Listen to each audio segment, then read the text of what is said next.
माजी मंत्री तानाजी सावंत यांचा मुलगा ऋषिराज सावंत यांचा पुणे विमानतळावर पोलिसांनी जबाब नोंदवला। ऋषिराज सावंत 68 लाख देऊन एका खासगी विमानानं बँकॉकला निघालेला। तानाजी सावंत यांच्या तक्रारीनंतर खासगी विमान ट्रॅक करण्यात आलं आणि विमान पुन्हा एकदा पुण्यात आणण्यात आलं। घरी न सांगता ऋषिराज हा बँकॉकच्या दिशेने का निघाला होता आणि नेमकं यामागचं कारण काय आहे, कुठल्या कारणावरून तानाजी सावंत यांनी अपहरणाची तक्रार दिली आहे याचा सुद्धा तपास सध्या पोलीस करू शकतात अशी शक्यता सध्या तरी वर्तवली जाते। मात्र नेमकं घडलं काय होतं हा देखील प्रश्न या ठिकाणी अनुत्तरित आहे। हे फ्लाइट घेतला होता, एक चार्टर्ड फ्लाइट होती आणि ते फ्लाइट बँकॉकसाठी बुक करण्यात आली होती।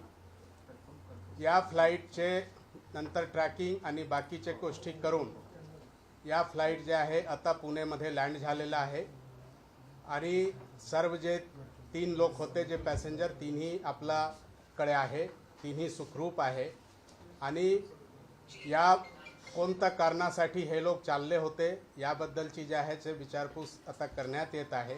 मुलगा आज 30-32 वर्षाचा मुलगा झालेला आहे। त्याच्यामध्ये कधीही आमच्यात वाद नाही। आम्ही सगळे सांप्रदायिक पंथातले आहोत।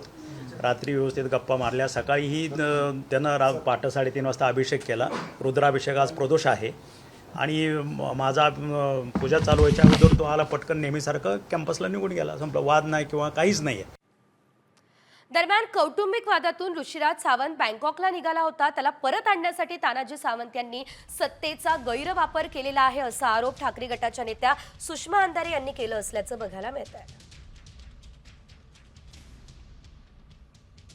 तो मुलगा घरातून भांडण करून निघून गेला, फक्त त्या मुलाला अडवायचे एवढ्यासाठी सगळी पोलीस यंत्रणा कामाला लावणं गरजेचं होतं आणि त्यासाठी तानाजी सावंतांनी आपण सत्तेत असल्याचा, आमदार असल्याचा, आपल्याकडे पैसा असल्याचा या सगळ्या गोष्टींचा गैरवापर करत ताकदीने एक खोटी केस, तीही अपहरणाची केस दाखल करून घेतली। धन्य ते मंत्री महोदय, धन्य ते पोलीस स्टेशन आणि धन्य ते सरकार।